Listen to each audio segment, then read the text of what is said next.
Hi, in this tutorial I'm going to show you how to add stroke to shapes in GIMP.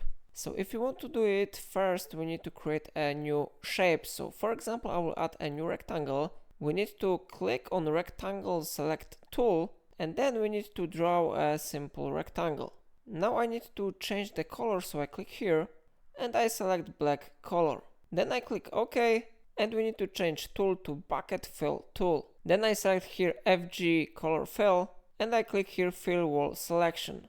Now I click in the rectangle and then I change settings to Fill Byline Art Detection. Now I need to set a color for a stroke, so I click here and for example I select here red. Then I click OK button and I click right mouse button on rectangle. Now I go to edit and I go to stroke selection. Here you need to set line width and I recommend you to change cap style to this one. We need to use here square style. Of course you can change dash preset.